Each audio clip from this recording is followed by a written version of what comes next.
and welcome to City Club of Portland Friday Forum. City Club is where we bring civic-minded people together to make Portland and Oregon a better place for everyone to live, work, and play. I'm Karen Curvin, president of City Club, and I would like to welcome members and guests alike. Those of you who join us today at Sentinel Hotel, and those of you listening on OPB Radio or watching on Portland Community Media. The generous support of City Club's corporate and media partners ensures we put on the state's best civic programs week after week. I'd like to thank our media partner, Oregon Business Magazine. Our current Friday Forum sponsors are AARP, Barron Liebman, Iberdrola Renewables, Perkins Coie, Portland General Electric, and Providence Health and Services. We are grateful for your support and commitment to City Club's mission. Please join me in a warm round of applause for all of them.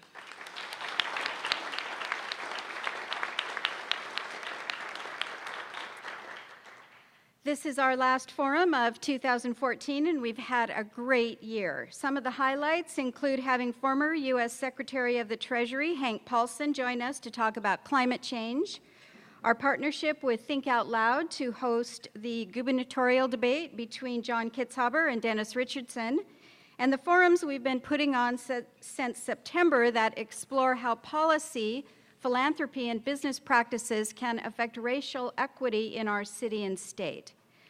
On Tuesday, January 6th, we will release our year-long study on healthcare and homelessness. Join us that evening at Tilt in the Pearl for a civic drinks that will bring together agencies and direct service organizations who work on this issue. Friday Forum that week will focus on the report and its findings. After the program, City Club members will debate and vote on the report.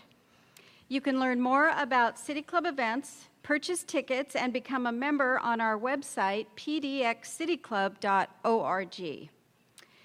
And now a short pitch for our annual fund. Because we all love Portland, we need to make it better for all Portlanders.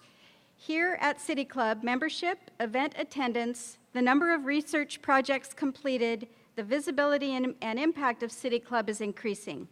We are becoming a younger, more racially diverse organization focused on serving all of Portland. There is still much to do to address Portland's unmet civic needs. Today, we are asking for your support, $25, $50, $100, whatever you can manage, so that we can continue to build a club for every Portlander. You will find donation envelopes on your tables. Any City Club staff member or associate will be happy to collect your envelope at the end of today's program, and thank you very much for your support.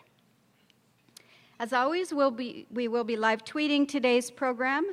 You can follow along and join the conversation using the hashtag PDXCityClub.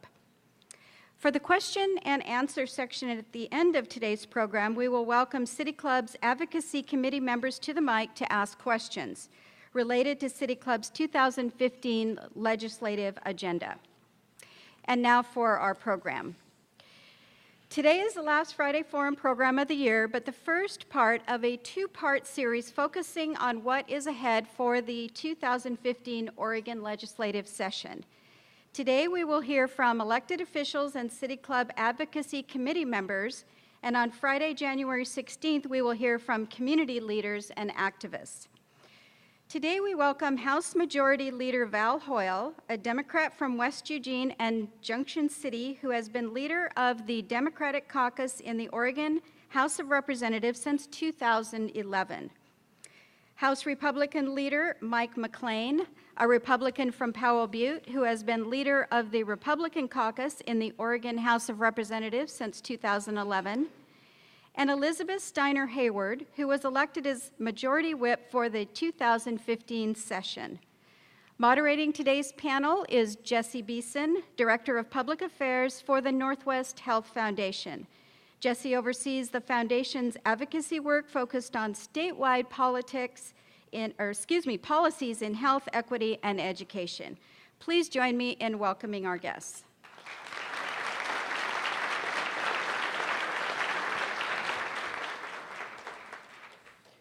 Thank you, Karen, and thank you to our legislators for joining us here today.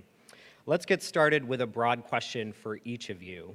And because I'm a generous moderator, and for the listening audience, let's say tall, dark, and handsome moderator, I want you to keep your answers to about 3 minutes on this question. So now, aside from passing a budget, which we know you all have to do, what are the top 3 things the legislature needs to accomplish this session? I'm going to start with the senator.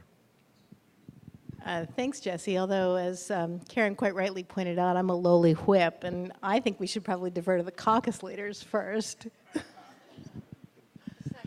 Oh. Okay.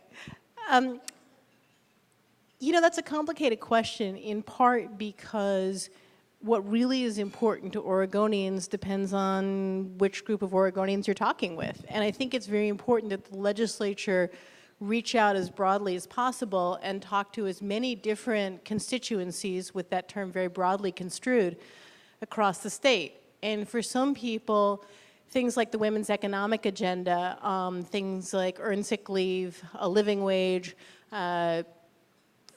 affordable, high-quality child care, the things that help families prosper and that we know improve economic security and improve self-sufficiency for Oregonians, is at the top of their list.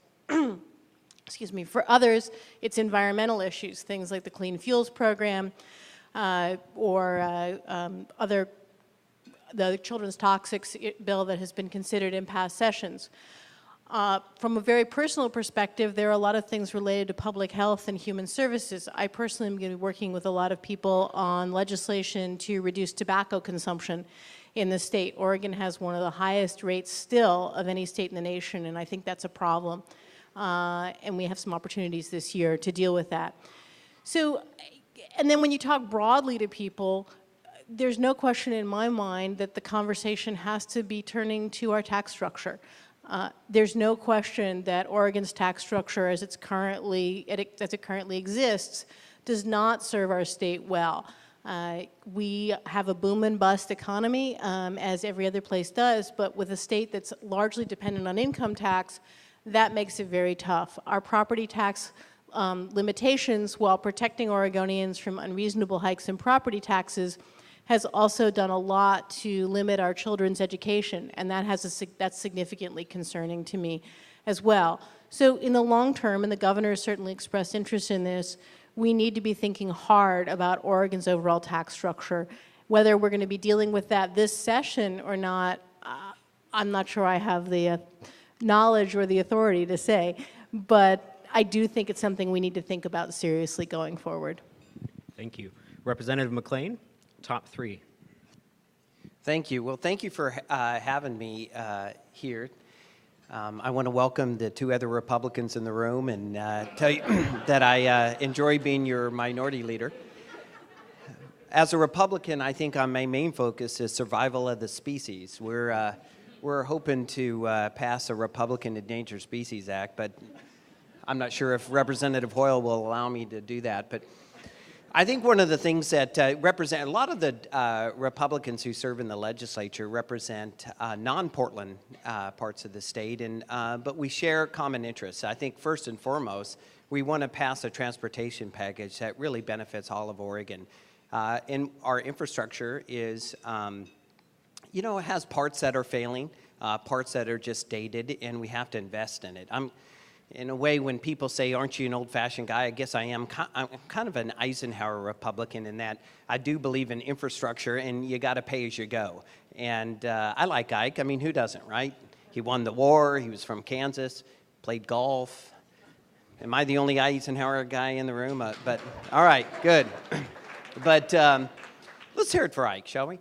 But I think kind of an Eisenhower approach is what a lot of us really believe in, and that is, hey, you invest. You got to invest in your infrastructure. That means schools, and you need to pay for it. So House Republicans are going to join our colleagues in the Senate from the Republican caucus and certainly support a transportation package. And that means we're going to have to look at some gas taxes and other types of funding mechanisms, and we're going to cooperate with that. I think, second of all, we're always interested in having a robust economy.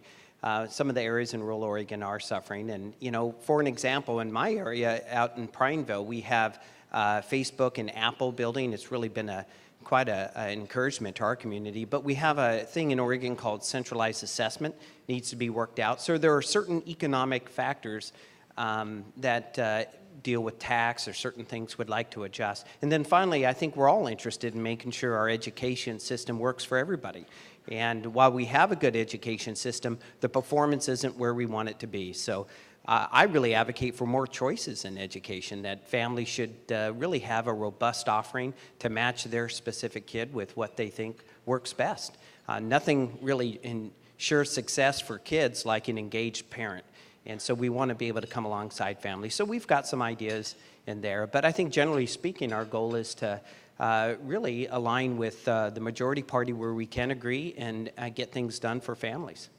Great, thank you. Representative Hoyle? I'd like to also thank you very much for inviting us all here today. And I also want to thank the City Club for all the work that you've done to address policy issues that are complex and difficult, but not just saying these are the problems, but actually identifying some solutions. And that is really productive. I'm not going to say we'll always agree, but it is actually something productive that you're bringing ideas to the table. So I want to thank you for that. In terms of the top 3 priorities for the legislative session, I think it can be boiled down to education opportunities for working people, jobs, and protecting those who are most vulnerable. We enjoy here in Oregon, and I think different than in many other parts of the country, a good relationship with the Republican Party. So I can go over to Mike and say, hey, we're going to differ on this issue, but what can we work together on? I represent a district that's partly rural, partly urban, so I know that there really needs to be investment where we can have jobs and opportunities and for all parts of the state, not just the metro area. So that's vitally important, and whether that's a transportation package or addressing things like sick leave policy on a statewide basis so that we don't have a patchwork set of employment laws. Those things are vitally important. We want to attract companies that pay living wages, that have good benefits, and in order to do that, we have to invest in our education system. So if we have education opportunity from early childhood through the university community college system, then that attracts people here. My family moved here on the basis of the reputation of the education system, and had it been 2 years later, I would have taken one of the 2 other job offers I had in other states because of the stories in the New York Times about Oregon's disinvestment in education since Measure 5. How many other people haven't come? The bottom line is if we invest in education, we invest in our workforce, and that means investing in a real way that lowers class sizes and has opportunity for all children in all parts of the state, we all win. And then finally, I've had the great privilege of working with Representative Vic Gilliam from Silverton on an elder abuse prevention work group. So we're doing as much as we can to help protect elders. It is a bipartisan it's a bipartisan committee, and we've really been able to move the dial. I also, my personal issue is ensuring that we close the holes in the safety net for people who suffer from severe and persistent mental illness. At the community level, we just really don't have the resources to treat people who actually have an illness. Now, in 2007, the legislature passed a parity bill saying that we should treat mental illness and physical illness the same way, but in reality, that isn't what happens. What happens is we have public safety officers who have to be that safety net, and I don't think a person should have to go to jail because they suffer from a mental illness. So there's a lot of things we can do, and I believe, thank you, right? I believe that we can do a lot of that in a bipartisan way. But again, if people are working and they're making good wages, they're paying taxes that help our schools, and we again can afford to have a robust safety net for those who most need it. So that's the priority. Well, thank you very much. So all of you mentioned education, and I just want to remind folks that this year City Club is focused on racial equity, so we're going to try to keep the conversation with that focus in mind. With nearly 4 in 10 children under the age of 18 in this state identifying as non-white, I do want to focus on our persistent achievement gap. We know that in bad funding times and in good funding times, we've had this achievement gap among kids of color, among English language learners, and other underserved kids. Now, the governor proposes that we can get to better outcomes and start to close this gap through school funding formula changes. Representative Hoyle, I want to start with you. How do you propose we have both conversations about not just the amount we spend on education, which you did mention, but also the way we spend it to close these achievement gaps? I think that's the right question to have, is what do we do? And I'm gonna say this. In Oregon, we are very awkward in conversations about race. So it's not just that people don't want to have the conversation. There is, in rooms like this and in places, you know, like where I live in Eugene, people say, I don't see color, I see past that. Well, the fact is that the data doesn't lie. There are racial disparities, but you can't have that conversation to the exclusion of everything else. So I represent a low-income district. I represent, you know, a fairly racially diverse district in some of my areas, but we need to have discussions about how do we have opportunity? How do we address not only racial disparities in the classroom, but have smaller classroom sizes, talk about ELL in a way that actually makes sense. So not just have an administrative fix, but talk to parents, talk to communities, talk to teachers about what actually works. So an English as a second language student coming into school at first grade is very, very different than a high school student who has gone to many, many different schools who may not be at grade level and also speaks English as a second language. So it's a complex issue, but I think we have to have that conversation. But it isn't just about neighborhoods like mine that we have to have the conversation, but also institutional racism that we have in the rooms that we have the privilege to be in. And that's a conversation that I think we don't have.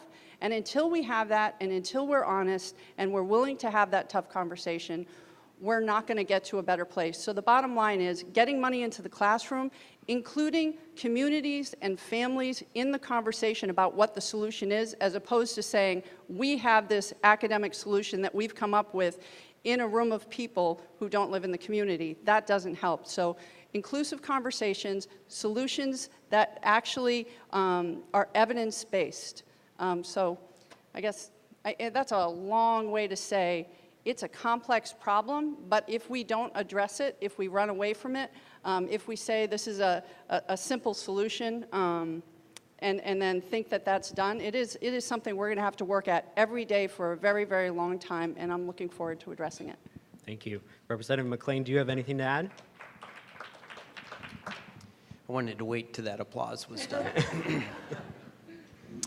Well, I certainly support some initiatives at the state level. You know, one of them is that we have certainly some measures of in our education system of outcomes, and where there is disparity, that's certainly indicative that we have systemic problems, but it's not determinative. So we have to continue to do our best to make sure that everyone has equal opportunity regardless of their income level or their ethnic background. I mean, ultimately, I think when it comes to education, I'm a choice guy, right? I want to see robust choices for families. And, you know, for an example, we've invested a lot at the governor's initiative in making sure that all kids in Oregon are reading at the third grade level by the time they're in third grade. And that's really important. I mean, there's lots of data out there that shows that that's a very indicative factor with regards to outcome when you're 18 or 19. I think some counties, states have actually said this shows that there's less reliance on public services if someone's reading at a third grade level, you know, when they get older. It seems to me that if the school systems and the education systems that our public offering can't get people to third grade, kids a third grade level at third grade, then we should allow them to be able to have more choices. And that means that there would be open enrollment for perhaps kids. Now, we passed an open enrollment law in Oregon, and it's going to sunset, and we have a lot of families that have benefited, meaning that they get to choose whatever public school they want. So in the end, there are options and things that the state government can do to help create better opportunity. When it comes to the dialogue on race, I mean, let's face it, we've been having a dialogue in our country for a long time, and I just, in the end, don't know if we're going to solve it in this next legislative session, because we're not. But I think what we can do is continue to dialogue about it. My niece is half African American, and I love her dearly. She's at the U of O. And, you know, there's nothing better than having her tell me her experience being McLean that is a different color. And frankly, I think when we're able to actually have relationships where people understand what it's like, you're much more able to actually create an atmosphere where that's no longer limiting. And until, frankly, more of us in America and in Oregon are able to have that conversation out of a relationship level, I'm not sure the progress instituted by state government will be permanent. Thank you. Senator Hayward-Steiner, Steiner-Hayward. Sorry about that. Happens all the time. Sure. You mentioned paid sick leave, and we know that working families of color show up disproportionately in minimum wage jobs and jobs that don't offer them the opportunity to stay home with a sick kid without foregoing pay or even losing their job. But you're a family physician, so why are these economic bills so important to you, and why do we have to care about them? This is one of those times I'm going to regret the instruction not to talk with my hands, because it really circles back to why I chose to become a legislator, or chose to pursue the opportunity and fortunate enough to be chosen to become a legislator. I'm a family physician, which means I take care of whole people in the context of whole families and whole communities. And I'm a systems person, right? I don't just look at hearts or bones or kidneys. I look at whole people. And one of the things that I point out over and over again, and for any of you who've been in my office in the Capitol, you'll see that in the middle of my table in my office, there's one of those little kids' toys with the wooden bars with the balls at the end, the elastics that connect them all. Some nodding heads, please. And I have it there for a reason, because I think it represents, in a fairly simplistic but accurate way, each of those balls is a policy area, right? There's healthcare and education and jobs and transportation and a transit infrastructure, the environment. Take your pick. You can call them whatever you want. But the point is, you push on one of them, they all move. They're all connected. And I don't think it's possible to be healthy unless you're well educated. I don't think it's possible to be well educated unless you're healthy. And I certainly don't think we can have a sustainable economy with living wage jobs if we don't have a healthy, well-educated population, which circles back to what Representative Hoyle was talking about her choice to move to Oregon, and how many families are we missing, and how many employers are we missing because they look at our population and aren't confident that they can recruit Oregonians to work in their businesses. So I care about economic issues because if I have a parent who's got a kid with asthma and their kid's home sick, well, that's not good for our economy if that mom misses work, or if she comes to work sick herself and she can't, and then gets everybody else sick. So that's an economic productivity issue, and it's a public health issue, right? I mean, how much have we heard recently about a very rare but certainly concerning disease, right? We've been talking about Ebola and the Middle East respiratory syndrome, and everybody's terrified about this. Frankly, I'd be a lot more terrified about good old-fashioned influenza, which is a heck of a lot more contagious and a lot more common than either of those. And yet we have people showing up to work every single day in this state in the throes of true influenza, sharing it with everybody else at work. I don't think that's good public policy. I really don't. So sick leave is a public health issue first and foremost. It's an economic security issue because you're right. It's the lowest wage workers. 47% of Oregonians do not have access to earned sick time, to paid sick time. That's unacceptable. You don't get sick. I mean, I said this when I testified earlier this month in Salem. You don't get sick based on the number of employees at your place of business. You don't get sick based on how much you're paid. It just doesn't matter. And I completely respect the concerns of employers, and we've been working very closely to make sure that we craft a policy that's as fair and consistent as possible. And that's why I, along with Representative Hoyle, feel strongly that we have to have a statewide system so that employers have consistency. So this is a big issue, and we can't have the kind of Oregon we want to have in 15 or 20 years if we don't have the policies in place that make sure that all Oregonians are as healthy and well-educated and productive as possible. Representative McLean, you had, and feel free to take a minute to respond, but you had said at one point you're not going to solve certain racial disparities and racial gaps in this next session. But there are coalitions building around a series of bills aimed at ending racial and other kinds of profiling by law enforcement in Oregon. I'm wondering, given the national conversation about relations between police and communities of color, is this response adequate? You'll have to tell me what those bills are. I'm happy to tell you. I have not seen them, and no one's briefed me on them. There are 3 bills. One would require the Attorney General to collect data based on racial stops. Another one would outlaw the ability for law enforcement to use race, LGBT status, or other controlling factors as a reason to stop or pull over a person in a car or on the street. Well, sounds like I need to read them. But I'm not sure how to respond. I just haven't read them. Do you think those bills go far enough to address this situation, or at least what seems to be a growing national concern about the relationship between communities of color and law enforcement? Well, you know, I think what you're referring to and what our nation has been captivated by is what occurred in Ferguson, Missouri, and New York, and clearly no one wants to see anyone lose life, and to lose life because you were unfairly targeted is wrong and not supported by anyone that I know of. So we're going to be supportive. I know I am, and other Republicans will be supportive of making sure that every Oregonian is absolutely safe in their rights as a person and their constitutional rights. We want our law enforcement to be, frankly, servants, and part of that task means they have to be respectful regardless of anyone's status. Thank you. Representative Hoyle, do you have anything to add?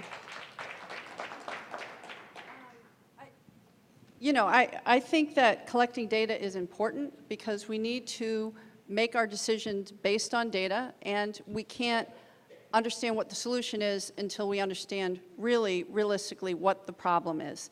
Number one. Number two, I had the opportunity last month to hear Governor Martin O'Malley from Maryland, the outgoing governor of Maryland, and Senator Cory Booker, who was the former mayor of Newark, New Jersey, is now a senator from New Jersey, and it was the day after or a couple days after, maybe it was the day after, the Ferguson decision came out. And what I found, and they spoke about this and talked about what they had done in their city and in their state to address the racial profiling issue. And part of that is to ensure that you have active community policing, where police officers are interacting with people in the community, have a relationship with people in the community, and that is one of the critical things. Addressing the issue of problem police officers directly, clearly, quickly, and also addressing the issue of crime in neighborhoods, because again, bringing communities in and engaging. So we could pass a law saying that you don't have the ability to stop someone because of their race or because of their gender or because of many other things, but quite frankly, and maybe this isn't politically correct to say, I don't think that that legislation, it will make people feel good, but I don't actually think it will make a difference. So what I would rather do is find out what actually will make a difference and do that. And we do that by having those tough conversations. So. Great. So sounds like it's not adequate enough. You'd like to see an actual solution. Yeah, I'd like to see an actual solution. And again, does that come directly from the state? I don't, we certainly can be supportive, but I think we have to go block by block, neighborhood by neighborhood, and address the issues. But again, finding out what the problem is actually very important, like having that data. So both representatives, you both represent in part or in full rural districts. I'm wondering, of Oregon's 8 most ethnically diverse counties, 6 of them are rural. How is this growing diversity changing the outlook for rural Oregon, and how should the legislature respond? Yeah, Representative Hoyle, would you take that? I think it's a benefit to the state of Oregon. I'm a second-generation American. My husband came here when he was 15. He became an American citizen last year. I know that this country is made better, has been made better by immigration. And I think I worked when I was in college, I worked with an immigration rights group and worked doing outreach to immigrants that work predominantly in the child care industry, not industry, but in child care. And the conversation about immigration on the East Coast is very different than the conversation about immigration here in Oregon, because the immigrants on the East Coast are from Europe. They are from Eastern Europe, they're from Ireland, and Latino immigrants generally are from, like again in the Northeast, are from Puerto Rico, which is part of the Commonwealth. So they are citizens. The fact is that immigration here is different because a lot of the immigrants that come to Oregon are from Mexico and are agricultural workers, so are low-income workers, much like my grandparents, when they came here from Ireland, they were low-income workers. But in one generation, you can be assimilated because I look the same as a lot of the people in this room. So the difference is that I think we have to address the issue, and it is an issue that people are uncomfortable with. But I think in agricultural areas, in rural areas like Junction City, where I represent, you have relationships. Now, we have disparity in our education system, so we have to deal with that. But I actually think in a rural area, fundamentally, it's almost easier to deal with because these are people that you work with, that you see every day. And I find that in my rural district, the increase in diversity, as opposed to just being a melting pot saying that we all need to be like everyone else, is much more like a mosaic. So again, my community is improved, and I find that many of the people in my district are very, very welcoming. There are some people that aren't, as we saw with Measure 88. That went down pretty hard in a lot of areas, but the fact is that, I don't know, I'm not sure. We do have rural areas. There is an increase in diversity. It will make our state stronger. It will make our state better, and I'm looking forward to addressing issues of disparity across the entire state, not just in the metro area. Great. Thank you. Representative McLean, anything to add? I agree with Representative Hoyle. Great. That's bipartisanship. So we're now going to turn to the last portion of our forum today with one question posed by each of City Club's current 5 advocacy committees. City Club of Portland's advocacy program turns research into action by informing decision makers and the wider public about City Club's adopted policy positions and advocating for their implementation. The committees developed their questions, which we shared with our panel earlier this week. I'll ask the committee members to pose their question briefly, and then I'll point to one or two of our legislators for their responses based on time. So let's start with the first question. Afternoon. My name is Melvin Oden-Orr. I am the chair of the Advocacy Committee working on the issue of the GED. The 2014 City Club report, A Second Chance for Oregon High School Dropouts and the GED, concluded that state funding and coordination of GED services is inadequate. While the Department of Education and the Chief Education Officer have roles to play in remedying this situation, can you discuss the legislature's view of the GED as part of the framework of 40-40-20 and where it stands in terms of funding priorities, given the governor has proposed $2 million to expand access to high school equivalency programs for underserved students? Senator, can I ask you to answer that? Sure, thank you. And I apologize for shielding my eyes. Unfortunately, the spotlight is right over the head of the folks asking the questions, so I don't get to actually see you. I see you. It's your halo? Got it. Okay, it's all good. So I'm not going to look straight at you, and I apologize, but it's a little bright. So one of the things that's most interesting, my sister-in-law, let me take a step backward. My sister-in-law is from Belgium.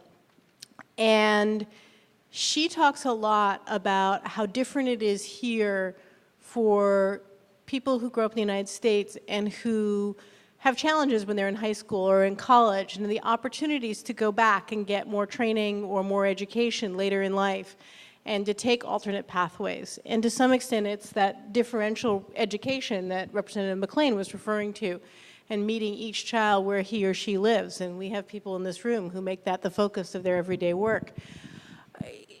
GED, from my perspective, is a very important component of 40-40-20 because we have kids where our traditional high school structure doesn't work for them, or they have family challenges that keep them from being successful, or they have mental health issues that keep them from being successful that we have not been able to adequately support. I'm not a guru on the exact structure of GED and what it should look like to make it a useful evidence of education, nor am I clear yet about what amount of money we'd need to devote to the program to make sure that it really serves the needs of Oregonians well. But I do think that we have to be looking hard at every single kind of education to reach our 40-40-20 goals, and really what 40-40-20 represents, which is a prosperous Oregon where every Oregonian has a good shot at living a solid life, having a living wage job and being able to be part of their children's lives, being one of those engaged parents and not having to work 3 jobs just to keep your family with a roof over their head and food on the table. So we have to look hard at the GED.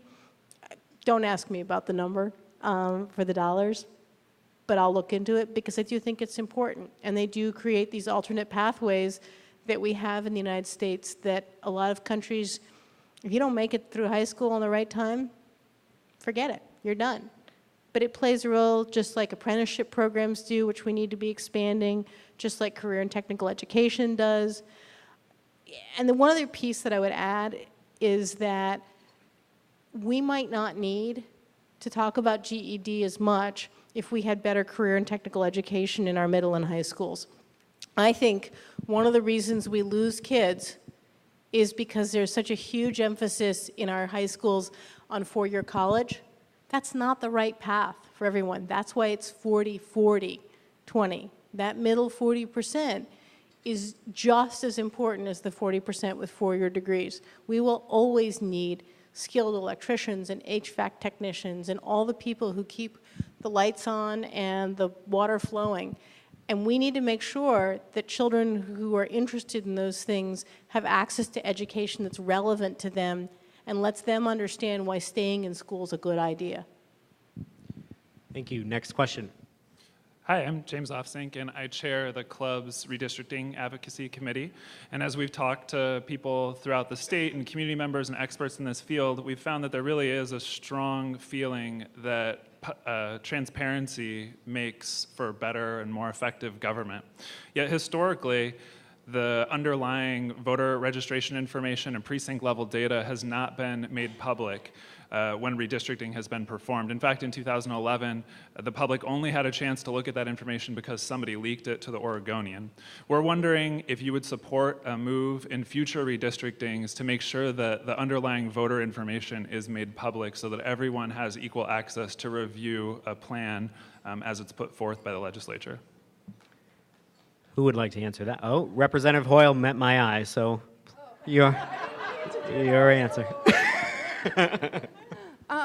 I absolutely think that we should do everything we can to be as transparent as possible. I do think the data is available, it's just not easy to get. And then once you get it, it's complex data, so it's also, you know, having people that are able to interpret it. But by all means, I think more transparency is certainly better. I'll go one further and address, I know that your committee has suggested that we have an independent redistricting committee, and I don't support that, actually. What I do support is what we did in 2011, which was that we had a bipartisan group of legislators that did the redistricting, both for the state and for Congress, and it was a process that was inclusive, and I think that is better. The problem with an independent commission is that they are not accountable. They are not accountable to the voters. We are accountable to the voters. So I believe that we can do more to have a fairer balance. I am very proud that we haven't done what's happened in many, many other states across the country, which is limit voter enfranchisement. We have gotten more people access to the ballot as opposed to less people. I'm proud of what we did. I think we should do that again. So with all due respect, yes on transparency, meh on the other parts of the proposal. Judging on the thumbs up, I think Representative McLean has a slightly different view. Yes, I do not agree with Representative Hoyle. 2011 was, I voted against the redistricting bill because it affirmed one of the worst cases of gerrymandering in the history of Oregon, which occurred in 2001 at the hands of Secretary Bill Bradbury. Look, the fact is, redistricting under statute law is not supposed to be done with any regard to political party, and yet it is the most partisan thing that ever occurs in the legislature. So we need to get it out of the legislature completely. Let independents do it, and be transparent at the same time. Right, thank you. Next question. Oh, good afternoon. I'm Frances Dyke, and I'm representing the Property Tax Reform Advocacy Committee. There appears, even today, to be a consensus that Oregon's property tax system is broken, and our recent City Club report identified those shortcomings, including inadequate treatment of similarly situated taxpayers, inability to respond to changing circumstances, and a general lack of local control. These shortcomings can be seen when individual taxpayers receive significantly different property tax bills for comparable properties caused by irrelevant factors such as the date of construction or the date of sale. They can also be seen by the inability of local government, especially in the O&C counties, to provide necessary public services and by insufficient funding for our local schools. These are just a few of many examples. Our question to you is, would you agree that the property tax system requires significant, as opposed to small changes, such as reset on sale? And if so, what steps would you suggest and support in order to create an equitable, adequate, and transparent property tax system?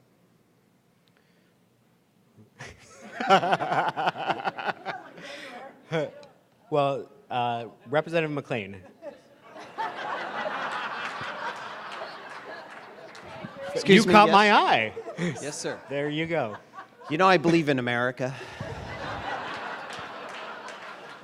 This is where I usually break out in a song. My Oregon, everybody. Join me. That has its own racial equity implications. Yeah, so. all right. I'm in the city club. Okay, so yeah, it's broken, the property system. The question is, you know, do I think we repeal, which is, I think, what the city club's statement of, you know, aspiration is with regards to that? And I'd say no. You know, bottom line is, at least from my experience, is that this is not an issue of a system. It's an issue of a credibility.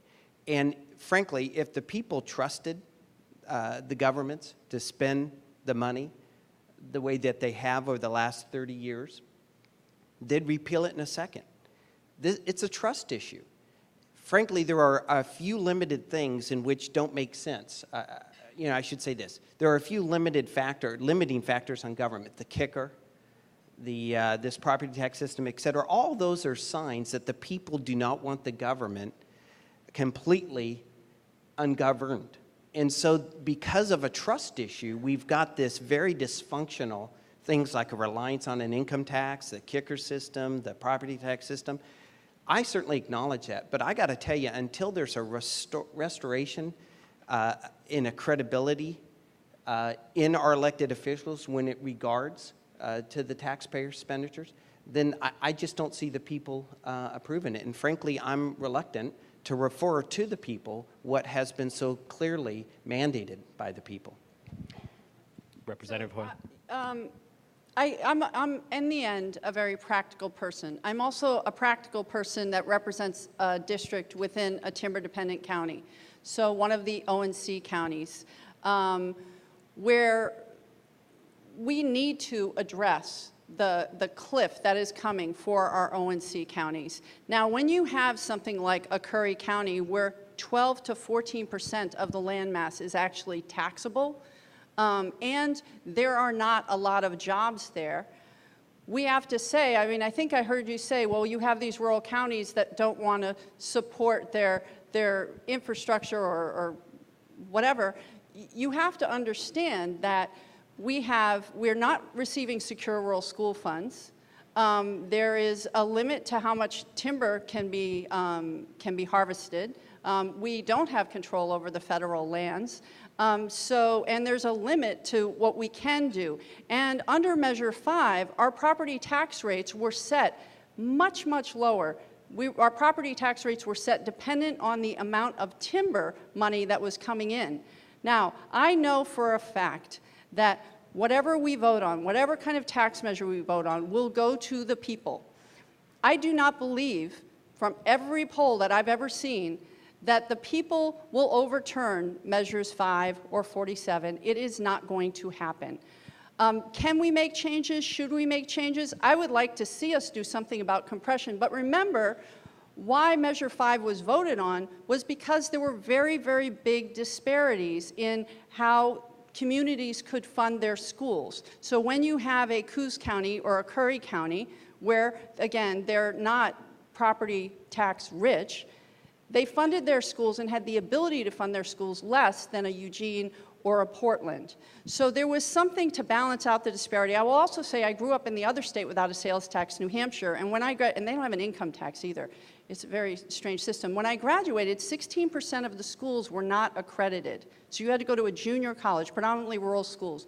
We need to fix that. I don't believe we can make sweeping changes that will stand, but I do agree that we should change some of the issues specifically in addressing what to do in the timber-dependent counties, how do we address compression, and I believe that the changes we make will have to be systematic and smaller steps, because I think those will hold as opposed to a large sweeping change.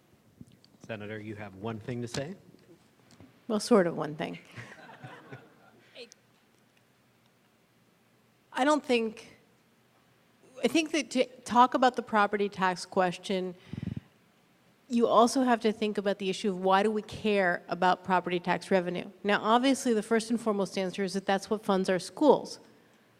But the other reality is school funding always has to come second to corrections.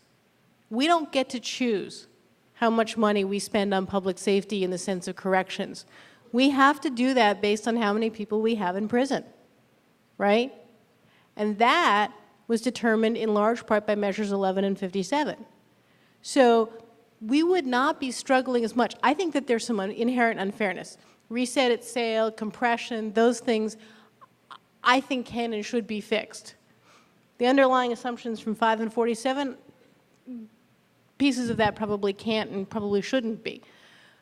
But if we can fix some of the issues caused by 11 and 57, then the issues caused by 5 and 47 become much less problematic. And again, we have to think in the long term about whether mandatory minimums make the most sense, which I know was not the basis of the report, but we have to ask, why does the City Club care about this? And I hope it's in large part because you care about having Oregon have a great K-12 education system. So we have to remember that what we spend on schools is what, to some extent, we have left over after we pay for prisons. Thank you.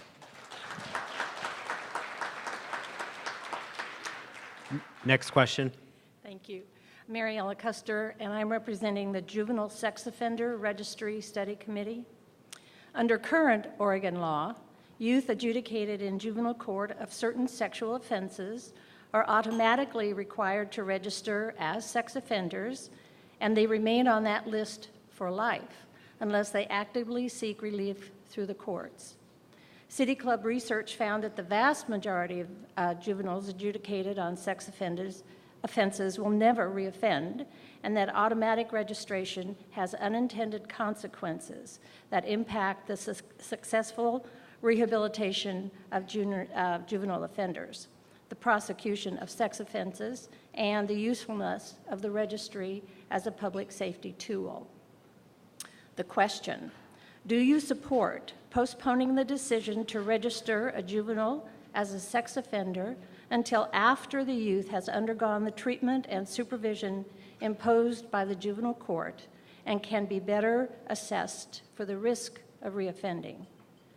Further, do you support making the relief process more accessible for low-risk offenders currently on the registry who are unaware that they are eligible for relief or lack the means to pursue it? Senator, your answer. I'm going to start with the second part first. The answer is yes, absolutely. There should be no process that's available to Oregonians that shouldn't be accessible, transparent, and easy to navigate. And the ability to gain relief from the juvenile sex offender registry is no different from many other things in government at any level, and we need to do a better job for Oregonians about making it clear what people's opportunities are and how to navigate the system. That also relates to some extent with how we fund our public defense system, which is a separate problem altogether. The answer to the first question is a little bit more complicated. And there I would hark back to what Representative Hoyle said about looking at the evidence. What do we know not only about the likelihood of reoffending, but when's the right time to make that determination? And the answer is, I don't know enough to know, but I would want to look at what other states have done, what other countries have done, what we know about which rehabilitation programs are the most successful and are the most predictive of whether, are most accurate in predicting whether people are likely to reoffend. I'm a firm believer in ban-the-box legislation, which would take away some of the problems associated with this. The idea that somebody can get ruled out from employment just because they checked a box on the front page of an employment application that says, have you ever been convicted of a felony, even if it has nothing to do with the job that you're applying for, that's discriminatory, and that contributes to a lot of the racial disparities and the socioeconomic disparities that we're seeing. So there are a lot of things that we can do to fix this problem. I can't give you a precise answer instantly to the first part of your question. Any other response? I think I come to answer this question in two ways, both as a legislator, wanting to legislate good policy, and as the mother of two, young adults. And I want our communities to be safe. I want our communities to be safe for my children. I also want opportunities for my children. So should someone teenagers who make bad choices, I think if I asked everyone to raise your hand if you made bad choices when you were a teenager, everybody would raise their hand. Everybody in the world. So a teenager who was sexting should not be on a juvenile sex offender registry because the likelihood that they're going to be predatory is slim to nil. So I think we need to look at that. But what you have to understand, and we're willing to address these issues, we did in the last session, did a sex offender tiering bill to say that those people who are most likely to reoffend, who are most dangerous, should have the most of our resources put in monitoring them. And people that were less likely to reoffend or not likely to reoffend, or, you know, had whatever the circumstances were mitigating, a 19-year-old with a 16-year-old girlfriend, those people should be lower on the tiering level. So we could tell who's in our communities. We voted on that bill. Law enforcement asked us to vote on that bill. It was bipartisan supported, and we were hammered for it in the elections because this is one of those things that people are afraid of. They're afraid of not being safe. So are we willing to take that on? Absolutely. Will we get hit on it for letting out child molesters into the community? Absolutely. So understand what you're asking. Are we willing to do it? I serve with people, and I include these two people here, who are brave, who are thoughtful, who come to the building to represent Oregonians, who are willing to do the right thing and make decisions and choices that are not always popular with their base. And I'm very, very proud to be in that legislature. But understand what you're asking when we do that. That's a vote that is a difficult vote.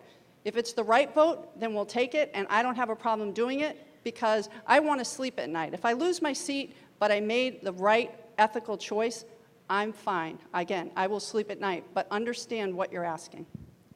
Thank you. Final question. Thank you. Mary Pivito with the Air Quality Advocacy Committee. And the persistent and unabated continued use of dirty diesel engines, both on-road and off-road in Oregon, comes at a huge cost, up to $4 billion in premature death, lost workdays, hospitalization, asthma that Senator Steiner Hayward mentioned before.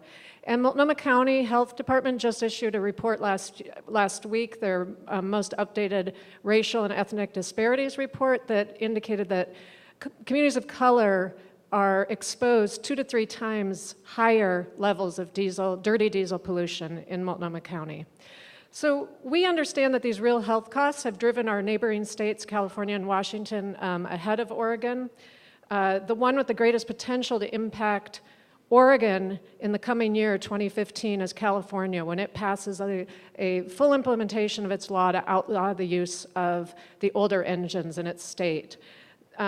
We know already through Oregon Department of Transportation data that 1 in 5 trucks that's newly registered in Oregon was previously registered in California and is a 2007 or older model. So these trucks are already in our state, and we are wondering, our question to you today is, what steps is the Oregon Legislature prepared to take to ensure that Oregon doesn't become the leading market for dirty diesel on the West Coast? Thank you. I haven't heard from Representative McLean in a while. I believe in America. I actually drive a diesel pickup. It's Chevy Silverado. I really like it because it's, got the leather inside, and kind of business on the inside, tough guy on the outside. But I digress. I haven't been a part of any working group on it, so I don't know. I'll be frank. I don't know what the proposed legislation is, and so I won't speculate. No one likes dirty air, so if we need to do something, let's do it. I suppose the devil's in the details. So, Representative Hoyle? I come from the county with the 4th worst air quality in the state because we're sort of at the end of the air comes in from the coast, and we're in a valley, and we're sort of at the end of it. So we end up with rather poor air quality. I think this is an issue that we do need to address, and because it is a public health issue and it is for the good of the state, and the businesses that bought those diesel trucks did so and followed the rules at the time, I think that it is incumbent upon us to also not have the cost completely borne by the businesses, but also invest as a state to give an incentive for companies to upgrade their trucks. But again, as it is a public health issue for the public good, I think that we need to share in that expense and, again, and give incentives to those businesses. Bill Dickey, City Club member. Ladies and gentlemen, it's my last pitch to get you to help with our end-of-year giving plan. I will continue my match, and I'll double it to $5,000. Anybody who donates today. And I want to tell you, Representative McLean, that comes from a boy that was raised by a Republican, okay? My father worked for Senator Morris in 1948 in the U.S. Senate when Senator Morris was still a Republican. So, but I digress. The greatest thing about City Club, from my perspective as a Portland businessman, is basically I sit at my desk and I work all day long. I write job tickets, you know.